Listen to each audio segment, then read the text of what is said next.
ধন্যবাদ মাননীয় প্রধান উপদেষ্টার প্রেস সেক্রেটারি শফিক ভাই। আমার সাথে আছেন আমাদের ডাক এবং টেলিযোগাযোগ বিভাগের সম্মানিত সচিব, আছেন বিটিআরসির ভাইস চেয়ারম্যান এবং আইসিটি সচিব, এবং গণমাধ্যমে যারা আছেন তাদের সবাইকে শুভেচ্ছা সহ সালাম জানাই। টেলিকমিউনিকেশন নেটওয়ার্ক এবং লাইসেন্সিং পলিসি 2025 এই আইনটা আজকে উপদেষ্টা পরিষদে পাস হয়েছে। এই আইনের তিনটা বিষয় আমি উল্লেখ করব। পলিসি এটা নীতিমালা পাস হয়েছে। এই নীতিমালার তিনটা প্রধানতম বৈশিষ্ট্য আমি আপনাদের সামনে উপস্থাপন করব। প্রথমত হচ্ছে এই আইনের মাধ্যমে মধ্যস্বত্বভোগী যে লাইসেন্সিং ব্যবস্থা বর্তমানে ছিল সেটাকে রহিত করে নতুন একটি লাইসেন্সিং ব্যবস্থা প্রবর্তন করা হয়েছে, যেটা আধুনিক এবং যুগোপযোগী। একই সাথে এই আইনের মাধ্যমে বাংলাদেশের টেলিযোগাযোগ খাতে যারা ব্যবসা করেন তাদেরকে সার্ভিস কোয়ালিটি অফ সার্ভিস অর্থাৎ সেবা মানের নিশ্চয়তা এবং সেবার যে কাভারেজ তার নিশ্চয়তার ভিতরে আনা হয়েছে। আর তৃতীয়ত এই আইনের মাধ্যমে এই নীতিমালার মাধ্যমে প্রতিযোগিতামূলক টেলিযোগাযোগ ব্যবসা সম্প্রসারণ করে ভয়েস কল এবং ডেটা অর্থাৎ ইন্টারনেট এবং ডেটাকে সাধারণ মানুষের গ্রাহক হিসাবে ক্রয় ক্ষমতার ভিতরে নিয়ে আসার একটা দীর্ঘমেয়াদী পরিকল্পনা সূচিত হয়েছে। তো প্রথম বিষয়টা যদি আমি ব্যাখ্যা করি, বর্তমানে বাংলাদেশ টেলিকমিউনিকেশন রেগুলেটরি কমিশন বা বিটিআরসি নামে পরিচিত আমাদের যে রেগুলেটরি নিয়ন্ত্রণ সংস্থা আছে, এই সংস্থার 26 ধরনের লাইসেন্স আছে এবং এই 26 ধরনের লাইসেন্সের মাধ্যমে প্রায় 2999টি প্রতিষ্ঠানকে কিংবা ব্যক্তিকে লাইসেন্স দেওয়া হয়েছে। অর্থাৎ অতিমাত্রায় মধ্যস্বত্বভোগী তৈরি করার জন্য বিগত যে পলিসি আইএলডিটিএস পলিসি আছে সেই পলিসিকে অপব্যবহার করে এখানে একটা বিশৃঙ্খলা তৈরি করা হয়েছে। এই বিশৃঙ্খলার মাত্রা এমন পর্যায়ে গিয়েছে যে বিটিআরসির পক্ষে এই লাইসেন্সগুলোকে শৃঙ্খলার মধ্যে আনা, তাদেরকে মনিটরিং করা এবং একই সাথে মানসম্পন্ন সেবাদান কাজটা সম্পূর্ণভাবে ব্যাহত হচ্ছিল। আমরা যেটা করেছি যে ক্ষেত্রে টেলিযোগাযোগ লাইসেন্সিং স্টক যে উল্লম্ব ব্যবস্থা হায়ারার্কিক্যাল লাইসেন্সিং যে পলিসি ছিল, সেই পলিসিটাকে মধ্যস্বত্বভোগী স্তরগুলোকে রিমুভ করে 3টা মাত্র স্তরে সীমাবদ্ধ করেছি। এর পাশাপাশি আমরা স্যাটেলাইট সংক্রান্ত যেই টেলিযোগাযোগ সেবা যেটা সম্প্রতি আমাদের দেশে লঞ্চ করেছে, সেটার জন্য আরেকটি লাইসেন্স নিয়েছি। মোট 3+1 অর্থাৎ 4টা লাইসেন্সিং স্তর রেখেছি। আর বাদবাকি সবগুলো লাইসেন্সিংকে আমরা ডিরেগুলেট করে আমরা এনলিস্টমেন্টের মধ্যে নিয়ে আসছি। অর্থাৎ এই যে নীতিমালাটা এটা ব্যবসা বান্ধব। সেটা কিভাবে? ধরুন আগের লাইসেন্সিং ব্যবস্থায় যারা আইটিসি কিংবা আইআইজি বা আইজিডব্লিউ পর্যায়ে কাজ করতো তারা এখন একটা ইন্টারন্যাশনাল লেভেলে কাজ করবে। অর্থাৎ সেখানে যারা আইটিসি করতো তারা এখন আইআইজি করতে পারবে, আইআইজি যারা করতো তারা আইটিসি করতে পারবে, যারা আইজিডব্লিউ করতো তারাও এই সবগুলো সেবা দিতে পারবে। অর্থাৎ আমরা এই ক্যাটাগরিটাকে বড় করে সেখানে প্রতিযোগিতার একটা পরিবেশ তৈরি করেছি। একইভাবে দ্বিতীয় স্তরে আমরা একটা ন্যাশনাল ইনফ্রাস্ট্রাকচার লেয়ার তৈরি করেছি। অর্থাৎ এই স্তরে অবকাঠামোগত যারা বিনিয়োগ করবে, যেমন ধরুন ফাইবার নেটওয়ার্ক, দেশব্যাপী যে ফাইবার নেটওয়ার্কটা আছে, যেমন ধরুন টাওয়ার ব্যবসা সেটা আছে, যেমন ধরুন ডেটা সেন্টার ইত্যাদি আছে। তো এর মধ্যে আমরা 2টা ক্যাটাগরি রেখেছি, একটা হচ্ছে টাওয়ার লাইসেন্স এবং আপনার ফাইবার লাইসেন্স। আগে যেটা ছিল, বর্তমান নীতিমালায় যারা এই মধ্যবর্তী স্তরে লাইসেন্স নেবেন তারা টাওয়ার কোম্পানিগুলো ফাইবার সম্প্রসারণ নেটওয়ার্ক করতে পারবে এবং ফাইবার নেটওয়ার্কগুলো টাওয়ার করতে পারবে। আর উভয়েই ডেটা সেন্টার এবং ক্লাউড বিজনেস করতে পারবে। ডেটা সেন্টার এবং ক্লাউড বিজনেসের জন্য আমাদের কোনো ধরনের লাইসেন্স লাগবে না। আমরা একটা ডিরেগুলেটেশনের মধ্যে রাখছি যাতে আমাদের ডিজিটাল ইকোনমির ভবিষ্যৎটা উন্মুক্ত হয়। তো তার মানে আমরা দেখতে পাচ্ছি আগামী দিনে ফাইবার অপটিক নেটওয়ার্ক এবং টাওয়ার বিজনেসে নতুন নতুন অপারেটর আসবে এবং এই খাতটাকে প্রতিযোগিতামূলক করবে। একইভাবে পুরনো পলিসিতে কিছু নতুন টেকনোলজিকে আনা যাচ্ছিল না। এই প্রযুক্তিগুলোকে আনব্লক করার চেষ্টা করা হয়েছে নতুন পলিসিতে। যেমন ধরুন MVNO, আপনারা যারা বিদেশে যান তারা দেখবেন যে কয়েক ডজন সেলুলার মোবাইল সেবাদাতা কোম্পানি থাকে, কিন্তু বাংলাদেশে মাত্র 4টি আছে। যেহেতু এমভিএনও আসেনি, সেজন্য সেলুলার সেবাদাতাদের মধ্যে প্রতিযোগিতা তৈরি হয়নি। আমরা এই প্রতিযোগিতার বিষয়টাকে অ্যাড্রেস করেছি এই নতুন পলিসির মাধ্যমে। একই সাথে private 5G, voice over wifi কিংবা ওয়াইফাই 6, ওয়াইফাই 7-এর মতো প্রযুক্তিগুলো এই লাইসেন্সের হাত ধরে আসতে পারবে। আমরা মনে করি যে নতুন 3টা স্তর, এই স্তরের মধ্যে আগের চেয়ে অনেক বেশি প্রতিযোগিতা হবে এবং এই প্রতিযোগিতার মাধ্যমে আমাদের গ্রাহকরা ভয়েস কল এবং ইন্টারনেট, মোবাইল ইন্টারনেট কিংবা ব্রডব্যান্ড ইন্টারনেটের প্রতিযোগিতার মাধ্যমে কম মূল্যে সেবা পাবে। আমরা এই পলিসিতে দ্বিতীয় যে বিষয়টি অ্যাড্রেস করছি সেটাকে আমরা বলছি সেবা মান, অর্থাৎ কোয়ালিটি অফ সার্ভিস। আমরা কিছুদিন আগে একটা নতুন কোয়ালিটি অফ সার্ভিসের নীতিমালা প্রকাশ করেছি, গাইডলাইন প্রকাশ করেছি। সেখানে অনেকগুলো কি পারফরমেন্স ইন্ডেক্স বা কেপিআই দিয়েছি। এই কেপিআইগুলোকে আমরা কয়েকটা স্তরে ভাগ করেছি। একটা হচ্ছে অ্যাক্সেসিবিলিটি, অর্থাৎ গ্রাহক মোবাইল নেটওয়ার্কে কত সহজে প্রবেশাধিকার পাবেন। একটা হচ্ছে রিটেইনেবিলিটি, আর একটা হচ্ছে ইন্টিগ্রিটি। অর্থাৎ এই বিষয়গুলোর মাধ্যমে আমরা দেখতে পাচ্ছি যে একটা কল সেট আপ করতে যাতে বেশি সময় না লাগে, এবং তার কলটা সেট আপ হওয়ার পর সে যদি মুভ করে যে কোনো ট্রান্সপোর্টেশনে, বাসে, ট্রাকে বা যে কোনোভাবে, তাহলে তার কলটা ডিসকানেক্ট হয়ে যাবে না এবং একই সাথে তার যে কানেকশানের কোয়ালিটি ভালো থাকবে। তো সেজন্য আমরা বলেছি যে ব্রডব্যান্ড ইন্টারনেটের জন্য কোয়ালিটিটা হচ্ছে 15 Mbps এবং মোবাইল সেলুলার ইন্টারনেটের জন্য এটা 10 Mbps। আগে মেজার করা হতো না, অর্থাৎ পরীক্ষা করা হতো না, আমরা এখন পরীক্ষা করার ব্যবস্থা রেখেছি। এবং একই সাথে আমরা বলছি শহরে এবং গ্রামে, পাহাড়ে এবং সমতলে, উপকূলে কিংবা উত্তরে আমাদেরকে একটা কাছাকাছি কোয়ালিটির সেবা বিন্যাস করতে হবে। এবং এই নতুন পলিসিতে আমরা বলেছি যে বর্তমানে দেশের মাত্র 20% মোবাইল টাওয়ারে ফাইবারাইজেশন পৌঁছেছে। আমরা বলেছি আগামী 3 বছরের মধ্যে এটাকে 80% পৌঁছাতে হবে। এবং একই সাথে আমরা বলেছি সারা দেশে শুধুমাত্র শহরে ভালো ক্যাপাসিটি দিয়ে গ্রামকে বঞ্চিত রাখার যে বৈষম্য, সেই বৈষম্য থেকে সরে এসে আমরা বলেছি সারা দেশে একটা কভারেজ লেয়ার রাখতে হবে এবং একাধিক ক্যাপাসিটি লেয়ার থাকতে হবে। আজকে আমরা মানসম্পন্ন সেবা পাচ্ছি না, তার কারণ আমাদের মোবাইল টাওয়ারগুলোর মধ্যে যে ক্যাপাসিটি আছে সেই ক্যাপাসিটি দিয়ে আসলে অধিক সংখ্যক গ্রাহককে সেবা দান অসম্ভব। আমরা নতুন পলিসিতে এই বিষয়টা অ্যাড্রেস করেছি। আর তৃতীয় বিষয়টা যে প্রতিযোগিতার ক্ষেত্রে আমরা দুটো বিষয় আলোচনা করেছি। আপনারা দেখেছেন যে বাংলাদেশের যে টেলিযোগাযোগ খাতের যেই শুল্ক ব্যবস্থাটা, এই ব্যবস্থাটায় আমরা বেশ উল্লেখযোগ্য পরিমাণ শুল্ক আহরণ করি। এখন যেহেতু কর জিডিপি অনুপাত অত্যন্ত নিম্ন এবং গত বছরে সেটা 0.8% কমেছে, সেজন্য আমরা চেয়েছি যে সরকারকে রেভিনিউ আর্নিংয়ে একটা মেজর শক না দিয়ে আমরা কিভাবে গ্রাহক পর্যায়ে ভয়েস এবং ডেটা, ইন্টারনেট এবং ভয়েস কলের দাম কমাতে পারবো। তখন আমরা যেই পথে হেঁটেছি সেটা হচ্ছে আমরা মধ্যস্বত্বভোগিতা কমিয়ে দেব এবং আমরা প্রতিযোগিতা বাড়াবো।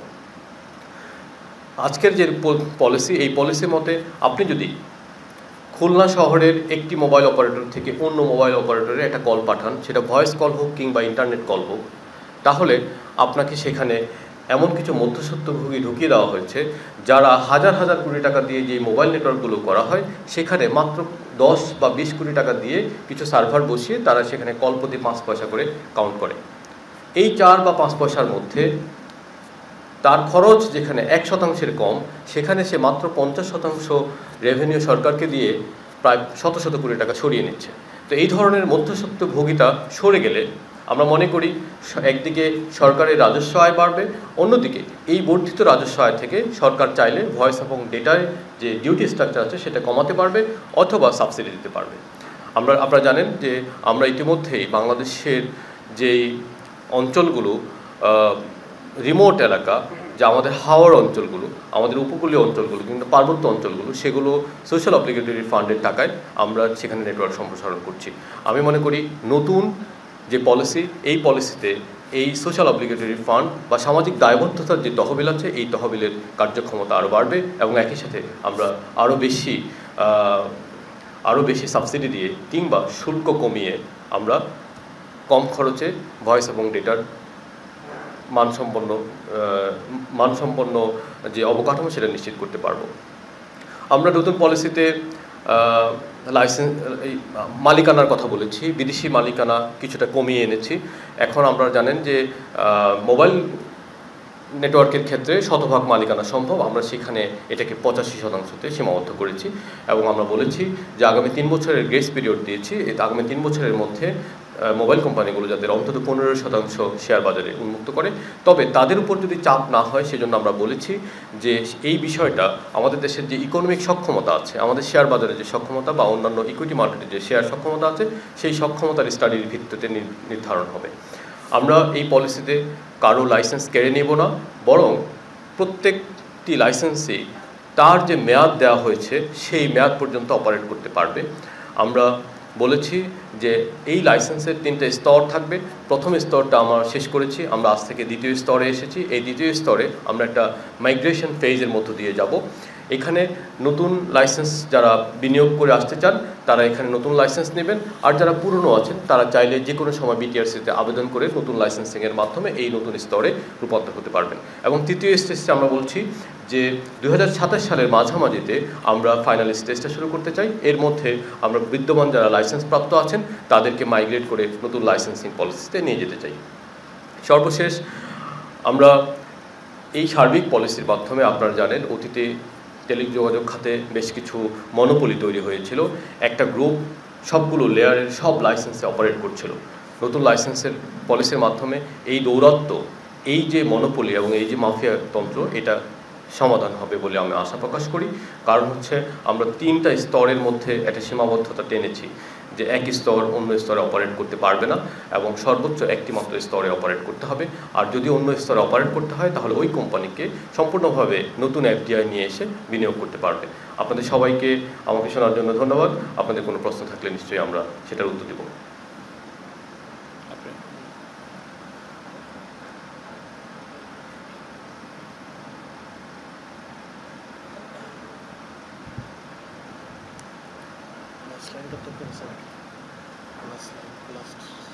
আমার নাম মহিদুল হক, আমি নিউজে কাজ করি।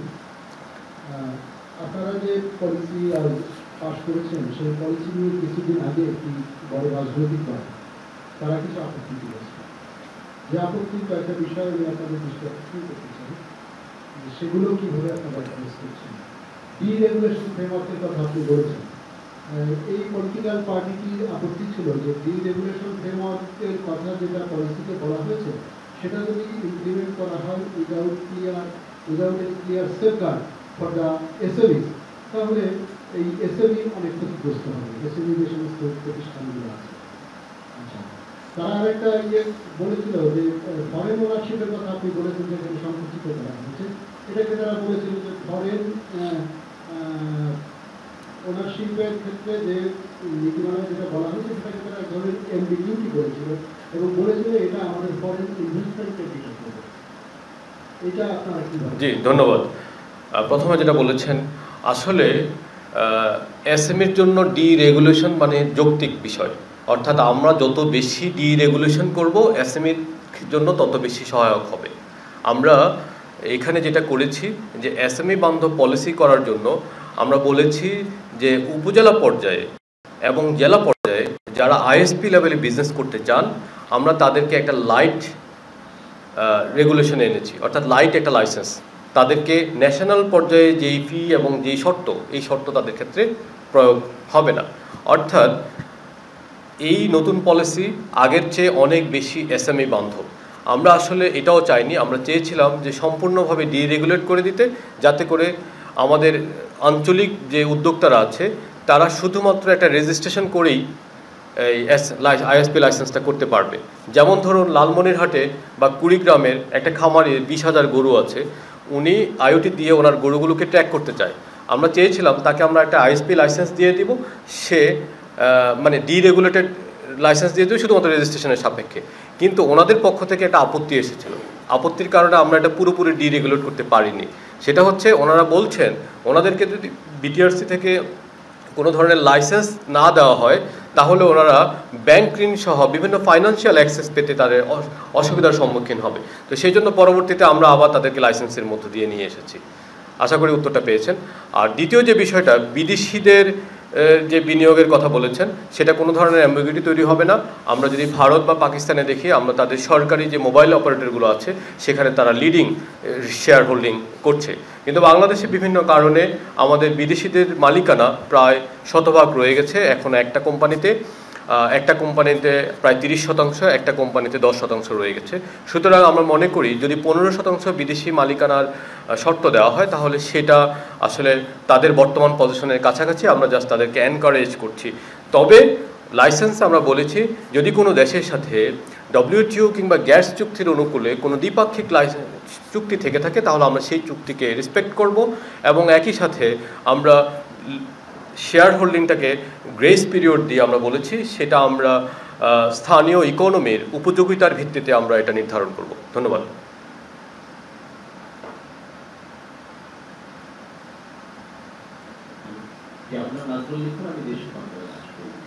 আমি যেটা জানতে চাচ্ছিলাম যে আন্তর্জাতিক SMS সেবা নিয়ে IDW এবং মোবাইল অপারেটরদের মধ্যে দীর্ঘদিনের একটা দ্বন্দ্ব চলে আসছে, সেইটা সমাধানের জন্য আসলে সরকারের কি উদ্যোগ? আর স্টারলিংকের টিপ পেতে অনেকে নানান রকম ভোগান্তির কথা বলছেন, বিশেষ করে সময় বেশি লাগছে, নানান রকম সমস্যা হচ্ছে, সেটা সমাধানের উদ্যোগ কি? আর এখন পর্যন্ত স্টারলিংকের গ্রাহক কত, আর এটার দাম কমানোর ব্যাপারে কোনো উদ্যোগ আছে? ধন্যবাদ। নতুন লাইসেন্স পলিসিতে A2P আন্তর্জাতিক SMS গেটওয়ের বিষয়টি অ্যাড্রেস করা হয়েছে।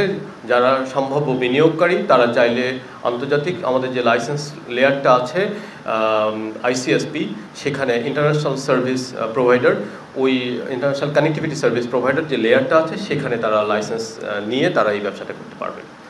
আর দ্বিতীয় বিষয়টা বলেছেন যে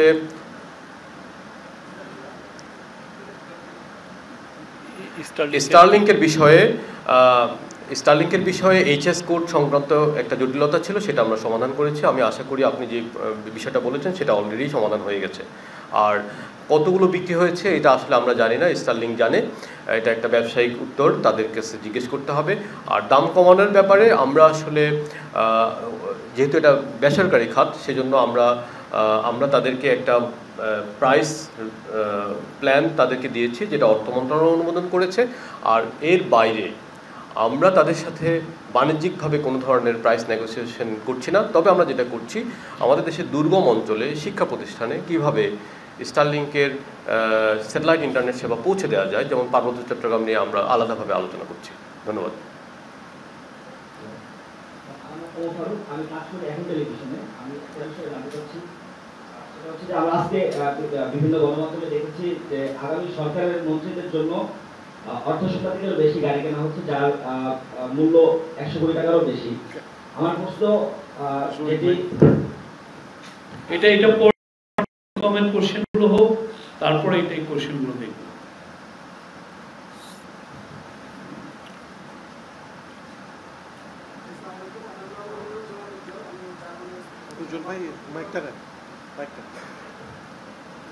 আসসালামু আলাইকুম, আমার নাম মনিরুজ্জামান উজ্জ্বল, আমি জাগো নিউজ থেকে বলছি। আমার প্রশ্নটা স্টারলিংক নিয়ে। গতবার যখন আপনি স্টারলিংক নিয়ে কথা বলছিলেন তখন বলেছিলেন যে মূলত ব্যবসায়িক বাণিজ্য প্রতিষ্ঠান, এনজিও, ফ্রিল্যান্সার, উদ্যোক্তাদের জন্য এটা উপযুক্ত হবে। আসলে আমার প্রশ্ন হচ্ছে যে এই পর্যন্ত আপনি যে আশাটা করেছিলেন তৃণমূল পর্যায় পর্যন্ত সেটা পৌঁছে যাবে বা তারা ব্যবসায়ী উদ্যোক্তারা নতুন করে একটা সম্ভাবনাময় জায়গা দেখতে পাবে, কতটুকু সুযোগ সৃষ্টি হয়েছে? আপনি বলছেন যে স্টারলিংকের নিজস্ব ব্যাপার আপনারা কত হয়েছে সেটা জানছেন না। আসলে এটা কি এইরকম ভাবেই থাকবে না? কখনো আমরা জানতে পারবো যে আসলে প্রকৃত পরিস্থিতি কি? আপনারা গণমাধ্যম কর্মীরা নিশ্চয়ই জানতে পারবেন যে প্রকৃত পরিস্থিতি কি। তবে আমরা একটা লোকেশন ডিস্ট্রিবিউশন পাই জেলাভিত্তিক, ঠিক আছে? সেখানে দেখা যাচ্ছে যে বাংলাদেশের সব জেলা থেকেই স্টারলিংকের জন্য আবেদন আসছে। সুতরাং এটা পুরো দেশেই এটা সমভাবে আবেদন করছে। ডেফিনেটলি মেট্রোপলিটন এলাকায় কিছুটা বেশি। আমরা পার্বত্য চট্টগ্রাম সহ সিলেট, রাজশাহী, খুলনা সব বিভাগেই আমরা দেখেছি যে মানুষ এটা কিনছে। আর উদ্যোক্তা বিষয়ক যে বিষয়টা সেটা অবশ্যই সত্য কথা বলেছেন যে স্টারলিংক একই সাথে আমাদের যে বৃহৎ ব্যবসায়ী, ক্ষুদ্র ব্যবসায়ী এবং একই সাথে SME যারা আছে, যারা কোলোকেশন ফ্যাসিলিটি নিয়ে 8-10 বন্ধুবান্ধব বা ছোটো ছোটো উদ্যোক্তা এক জায়গায় কাজ করে, তারা এই ধরনের একটা ডিশ নিয়ে তারা নিজেদের মধ্যে ইন্টারনেটটা শেয়ার করতে পারে। এবং এই ধরনের ঘটনা অলরেডি আমরা গণমাধ্যমেও দেখেছি যে এই ধরনের যে উদ্যোক্তা বান্ধব যে এই ডিপ্লয়মেন্ট এটা হয়েছে। জি, আসসালামু আলাইকুম। আমি রাজু আহমেদ, বার্তা 24 কাজ করি। আপনারা উদ্যোক্তা এবং বিনিয়োগকারীদের বিষয়ে বেশ কনসার্ন। বাংলাদেশে কয়েক কোটি মোবাইল ব্যবহারকারীর যে দাবি ছিল মিনিট এবং ডাটার যে মেয়াদ বিলম্বিত যে দাবি, সেই বিষয়ে আসলে সরকার কি ভাবছে? একই সঙ্গে টেলিটকের উন্নয়নে সরকারকে আদৌ কোনো কাজ করছে কিনা? Thank you. জি, থ্যাংক ইউ। আসলে প্রাইস প্ল্যানটা টেলিকম পলিসির অন্তর্ভুক্ত না। Price plan BTRC regularly revisit করে। আমরা যতটা জানি বিটিআরসি এই মুহূর্তে নতুন প্রাইস প্ল্যান নিয়ে কাজ করছে এবং সেটা দ্রুতই চলে আসবে। আর টেলিটকের বিষয়ে নিশ্চয়ই আমাদের সুনির্দিষ্ট প্ল্যান আছে। আমরা টেলিটকের নেটওয়ার্ক সম্প্রসারণে যাচ্ছি। ধন্যবাদ। আসসালামু আলাইকুম। আমার নাম মোস্তফা মল্লিক, আমি চ্যানেলে আছি। আসলে এটা এমন একটা সূক্ষ্ম বিষয় যে অনেক বিশেষজ্ঞদেরই বুঝতে আসলে সমস্যা হয়, সেক্ষেত্রে সাধারণ মানুষদের তো আরো প্রবলেম। তো ধন্যবাদ, এরকম একটা নীতিমালা এসছে। আমার প্রশ্নটা খুবই সহজ, সেটা হচ্ছে যে বারবার আমরা মনোপুরির কথা বলছি, সাধারণ মানুষজন আসলে এই মনোপুরিটা বোঝে না। আগের নীতিমালায় কিভাবে মনোপুরিটা করতে এবং এখন এটা থেকে আমরা কিভাবে রক্ষা পাবো, এটা যদি একটু সিনোপসিস মানে খুব সংক্ষিপ্ত আকারে বলতে। জি, ধন্যবাদ। খুব সুন্দর প্রশ্ন করেছেন। এখানে আগে একটা ভয়েস কল করার জন্য অন্তত 6টা থেকে 7টা, কোথাও 7টা স্তর ভেদ করে যেতে হতো। তো এখন আমরা বলছি যে নতুন কাঠামোতে আমার 3টা স্তর আছে, তো সুতরাং সেখান থেকে 2টা স্তর চলে যাবে। ওই 2টা স্তর যেই রেভিনিউটা কালেক্ট করতো, যেই টোলটা কালেক্ট করতো, সেই টোলটা এখন থাকবে না। সুতরাং আমরা মনে করছি এই টোলটা হয় আমরা সরকারকে দিতে পারবো, অথবা সরকার চাইলে এটা ডিসকাউন্ট হিসাবে দিতে পারবে গ্রাহকদেরকে। সেভাবে আমরা গ্রাহক সেবার মানে দামটা কমিয়ে আনতে পারবো। আরেকটা হচ্ছে, যেহেতু আগে 6টা স্তর থাকতো বা 7টা স্তর থাকতো ভয়েস এবং ডেটা উভয় কলে, তাহলে ওখানকার যে ব্যবসায়ীরা এখন অনেক বড় একটা পরিসরে ব্যবসা করতে পারবে। যেমন ফাইবার টাওয়ার করতে পারবে, টাওয়ার কোম্পানি ফাইবার করতে পারবে। এখানে ব্যবসায়ীদের টোটাল অপারেটরের সংখ্যা বেড়ে যাবে 2টা ক্ষেত্রেই। তাহলে সেখানে একটা প্রতিযোগিতা তৈরি হবে, প্রতিযোগিতার কারণে আমাদের দামটা কমে আসবে। আর রেগুলেশন একটু কঠিন ছিল বিটিআরসির জন্য, কারণ আপনি যদি 7টা লেয়ারে করেন এনলিস্টমেন্ট এবং অন্যান্য লাইট লাইসেন্স সহ, যদি 26টা লেয়ারে, তখন আপনার সক্ষমতা, যন্ত্রপাতি, ল্যাব সব কিছুর উপর একটা চাপ পড়ে। তো সেই চাপটা থেকে বিটিআরসি সরে আসতে পারবে আর কি। এখন আমরা এই পলিসিতে আমরা বলছি যে বিটিআরসির জন্য আমরা নতুন ধরনের কারিগরি সক্ষমতা কিভাবে তৈরি করা যায়, মানে নেটওয়ার্ক মনিটরিং ফ্যাসিলিটি কিভাবে তৈরি করা যায়, বা বেঞ্চমার্কের জন্য দরকারি যন্ত্রপাতি কিভাবে করা যায়, সেগুলো আমরা কিনবো। তো তাহলে যেটা হবে, এই পলিসি প্লাস আমাদের যে সেবা মান সংক্রান্ত যে আমরা নীতিমালাটা করেছি, সেটা যোগসাজশে আমি মনে করি যে নতুন নীতিমালার মাধ্যমে গ্রাহকটা কম দামে ভালো মানের সেবা পাবে।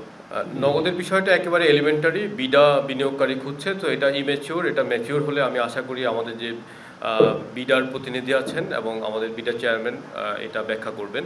তো সুতরাং সেই বিষয়ে আমাদের আলাপ না করাই ভালো। আর মেয়াদের বিষয়টা হচ্ছে, আসলে এটা একটা প্রতিযোগিতামূলক বিষয়। আমরা মার্কেটকে পুরোপুরি ডিকটেট করতে পারি না, এটা একটা মুক্তবাজার অর্থনীতি। বিটিআরসি থেকে একটা গাইডলাইন দিয়ে দেওয়া হয়, প্রাইস প্ল্যান দিয়ে দেওয়া হয়। ওই প্রাইস প্ল্যানের অনুসারে অপারেটররা নিজেদের মতো করে প্রাইস প্ল্যান ঠিক করে। তো আমরা একটা নতুন প্রাইস প্ল্যান নিয়ে আসছি, সেখানে নিশ্চয়ই এই বিষয়গুলো কোনটা কীভাবে অ্যাড্রেস বিষয় নিয়ে। তারপরেও দিন শেষে ডেটার মেয়াদ বিক্রি, এটা একটা প্রতিযোগিতামূলক বাজার। এখানে সরকারের নিয়ন্ত্রণ কিংবা সরকারের ইন্টারভেনশন মার্কেট কিভাবে নেবে, সেটার একাডেমিক স্টাডি হওয়া চাই। আমি একটা বিষয় শেয়ার করতে চাই, সেটা হচ্ছে যে এই পলিসিটা উপদেষ্টা পরিষদে 2 মাস আগে উঠেছিল। তো তারপরে উপদেষ্টা পরিষদের মাননীয় সদস্যবৃন্দ অনেক প্রশ্ন করেছেন। সেই প্রশ্নের সাপেক্ষে মাননীয় প্রধান উপদেষ্টা একটা কমিটি করে দিয়েছেন। সেই কমিটি আবার সবার কথা শুনেছে। বিভিন্ন অপারেটররা যারা এনটিটিএন পর্যায়ে আছেন, আইআইজি কিংবা আইসিএক্স থেকে শুরু করে মোবাইল অপারেটর যারা আছেন, তারা ওয়াহিদুদ্দিন মাহমুদ স্যারকে ফর্মালি চিঠি দিয়েছেন। জিএসএমএ থেকে ফর্মালি স্যারের কাছে চিঠি দিয়েছে। স্যার তাদের সাথে বসেছেন, কমিটির মিটিংও হয়েছে। সেই সাপেক্ষে সেখানে যে রেজলিউশনগুলো আছে, সেই রেজলিউশনগুলো আমরা উপস্থাপন করেছি। আমরা একটা ফাইন্যান্সিয়াল অ্যানালাইসিস ও প্রতিবেদন দাখিল করেছি ক্যাবিনেটে, এবং একই সাথে আমরা এই সব কনসালটেশনের পরে আমরা আগের যে পলিসি যেটা আমরা উঠিয়েছিলাম, যেটা ড্রাফট উঠিয়েছিলাম, সেটার উপরে আমরা 10 ধরনের পরিবর্তন এনেছি। এই পরিবর্তনগুলো আমরা উপদেষ্টা পরিষদে উঠিয়েছি। তো সেখানে প্রধানতম বিষয়টা হচ্ছে বিদেশি মালিকানার শেয়ারিংয়ের ক্ষেত্রে বাজার ব্যবস্থাপনার উপর একটা স্টাডির বিষয় আসছে, সেখানে গ্রেস পিরিয়ড ছিল 2 বছরের, সেটাকে 3 বছর করা হয়েছে। ফাইবারাইজেশনের টার্গেটটাকে 2 বছর থেকে 3 বছরে নেওয়া হয়েছে 80%, এবং এই যে কন্টিনিউয়াস লেয়ারের যে বিষয়টা আছে, কাভারেজ লেয়ার এবং ক্যাপাসিটি লেয়ার, সেটাও 2 বছর থেকে 3 বছরে করা হয়েছে। এবং একই সাথে এখানে এসএমইদের জন্য একটা নতুন সেকশন করা হয়েছে যাতে আইনটা এসএমই বান্ধব হয়। এখানে যাদের লাইসেন্সগুলো ডিসকন্টিনিউ হবে তার জন্য একটা ধারা যোগ হয়েছে, যেখানে বলা হয়েছে যে তারা চাইলে নতুন বিনিয়োগের মাধ্যমে নতুন লাইসেন্স স্তরে লাইসেন্স কিনে তারা ব্যবসা করতে পারবেন। ফ্রিল্যান্সার থেকে আইসিটি থেকে আমরা একটা কমিটি করেছি। এই কমিটি পত্রপত্রিকার যে রিপোর্টগুলো এসেছে যে একটা সিন্ডিকেটের মাধ্যমে একটা সার্টিফিকেশন দেয়, সেই সার্টিফিকেশন না হলে ব্যাংকে ফ্রিল্যান্সাররা অ্যাকাউন্ট খুলতে পারে না। তো সেই বিষয়টা আমরা বন্ধ করে দিয়েছি ইতিমধ্যেই। বন্ধ করে আমরা একটা ডিজিটাল রেজিস্ট্রেশন, অনলাইন রেজিস্ট্রেশন করছি, যেই রেজিস্ট্রেশনের সাপেক্ষে ব্যাংকগুলো আমাদের ফ্রিল্যান্সারদেরকে আপনার ব্যাংক অ্যাকাউন্ট খোলার পারমিশন দিবে। তো এই বিষয়টা আমরা দ্রুতই আপনাদেরকে সুখবর দিতে পারবো বলে আমি বিশ্বাস করি। ইতিমধ্যে আগের যে কোম্পানিটার বিরুদ্ধে অনেক অভিযোগ ছিল, তারা যে অতিরিক্ত টাকা নিত বা ঘুরাতো, সেই কোম্পানিটার সাথে আমরা চুক্তি বাতিল করেছি। ইতিমধ্যে আমরা একটা কনসালটেশন করেছি, আর হচ্ছে বাক্য কিছু বাংলাদেশ কল সেন্টার অ্যাসোসিয়েশন কিছু ফ্রিল্যান্সার লিডারদেরকে নিয়ে আসছিল। তো আমরা আরেকটা কনসালটেশন করতে চাই, যেখানে নেতৃত্ব দিবে আমাদের শহীদ মুগ্ধের ভাই স্নিগ্ধ, উনি একজন বাংলাদেশের শীর্ষস্থানীয় একজন ফ্রিল্যান্সার। ওনাকে নিয়ে আমরা আরেকটা কনসালটেশনে যাব। তারপরে আমরা এই বিষয়টা কিভাবে সামনে এগিয়ে নিতে হবে সেটার উপর আমরা সিদ্ধান্ত নিব। এটার উপরে আমরা একটা পলিসি প্রণয়ন করব। আর দ্বিতীয় যে বিষয়টা সেটা আমরা যেটা ভাবছি যে দেশের এডটেক অনেকগুলো কোম্পানি আছে এবং ফ্রিল্যান্সার আছে। আমরা বিটিআরসির মাধ্যমে এরকম একটা ন্যারেটিভ উঠানোর চেষ্টা করছি যাতে এই দুইটা সেক্টরে ব্রডব্যান্ড এবং মোবাইল ইন্টারনেট সেবা প্রদানকারীরা কিছুটা ডিসকাউন্টেড রেট অফার করেন। এটা নিয়ে আমরা ভাবছি যাতে আমাদের মোবাইল ইন্টারনেটটা স্কুল এবং লার্নিং ফ্রেন্ডলি বা ফ্রিল্যান্সার ফ্রেন্ডলি হন। তো এটা আমরা ভাবছি, এটা নিয়ে আমরা কাজ করবো ইনশাল্লাহ। আর তৃতীয় বিষয়টা কি বলেছেন যে পেপ্যাল, ফ্রিল্যান্সারদের অন্যতম গুরুত্বপূর্ণ দাবি হচ্ছে পেপ্যাল আর স্ট্রাইপ। আমরা পেপ্যালের সাথে যোগাযোগ করেছি, তাদেরকে একাধিক মেইল করেছি, তাদের কাছ থেকেও কিছু উত্তর পেয়েছি। আর পার্সোনালি আমি স্ট্রাইপের ভাইস প্রেসিডেন্টের সাথে মিট করেছি, তারা আমাদেরকে উত্তর দিয়েছেন। সেই উত্তরটা আমরা রিকনসিডার করার জন্য তাদেরকে আবেদন করেছি। তো এই আলোচনা পর্যায়ে আছে। আপনারা বুঝতেই পারছেন যে আমরা আশা করি যেহেতু স্টারলিংক বাংলাদেশে এসেছে, সেটার হাত ধরে গ্লোবাল এবং ভবিষ্যতে আমরা পেপ্যাল এবং স্ট্রাইপের মতো যারা ফ্রিল্যান্সার বান্ধব পেমেন্ট ইনফ্রাস্ট্রাকচার এবং গেটওয়ে তাদেরকে নিয়ে আসতে পারবো। আপাতত আমরা খুব বেশি সুসংবাদ দিতে পারছি না, কিন্তু আমরা কাজ করে যাচ্ছি।